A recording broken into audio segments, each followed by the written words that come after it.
नमस्कार साथियों, आज हम बात करेंगे उत्तर प्रदेश की अयोध्या में आने वाली मिल्कीपुर विधानसभा सीट की। मिल्कीपुर विधानसभा सीट पर कल जब चुनाव आयोग ने एक प्रेस कॉन्फ्रेंस करके यूपी की 9 विधानसभा सीटों पर तारीखों का ऐलान कर दिया, लेकिन मिल्कीपुर विधानसभा सीट पर तारीख का ऐलान नहीं हुआ, तो इससे पूरे देश में एक बड़ी चर्चा शुरू हो गई। सबसे बड़ी बात मैं आपको बता दूं, बीजेपी 2024 के लोकसभा चुनाव में अयोध्या लोकसभा सीट को हारने के बाद काफ़ी ज़्यादा बैकफुट पर थी, लेकिन उस पर विधानसभा चुनाव होना था मिल्कीपुर में। इसको लेकर के पूरे देश की नज़रें टिकी हुई थी। क्या बीजेपी बैकअप कर पाएगी या फिर से उसे दोबारा मुंह की खानी पड़ सकती है। लेकिन जैसे ही कल ये न्यूज आती है कि मिल्कीपुर विधानसभा पर चुनाव अभी नहीं कराया जाएगा, वैसे ही बीजेपी बैकफुट पर और पीछे चली जाती है।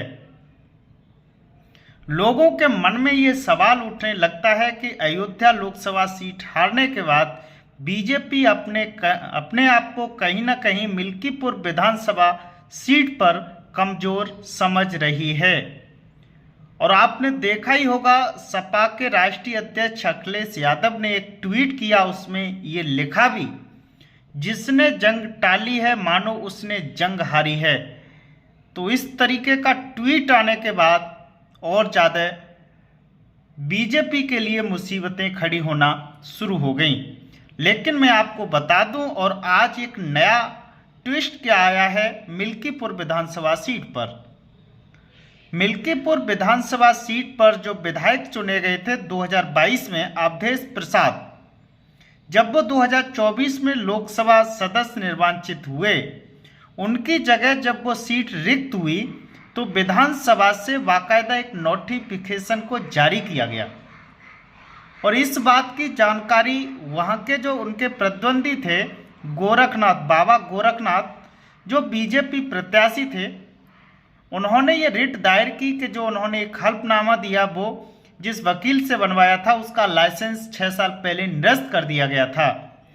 लेकिन इस बात को, उनके इस्तीफे को दिए भी 4 महीने का करीब समय हो चुका है, जिसमें उन्होंने अपनी रिट को वापस नहीं लिया।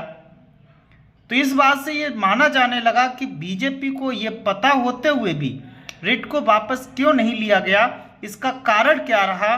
तो इसी बात को लेकर बीजेपी पर एक मानसिक रूप से तनाव जरूर हावी हुआ।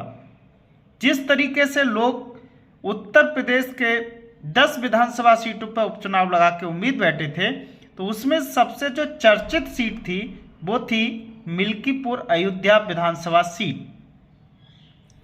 तो सबसे बड़ी जानकारी मैं आपको बता दूं, आज बाबा गोरखनाथ हाईकोर्ट यानी इलाहाबाद गए। उन्होंने आज ये कहा है कि वो अपनी जो रिट है उसे वापस लेंगे और जल्द ही चुनाव की तारीख का यहाँ ऐलान हो जाएगा। और हो सकता है आपको कि 10 विधानसभा सीटों पर एक साथ मतदान होता हुआ दिखाई देगा। तो ऐसी सही और सटीक जानकारी के लिए आप सब्सक्राइब और शेयर जरूर करते रहिए।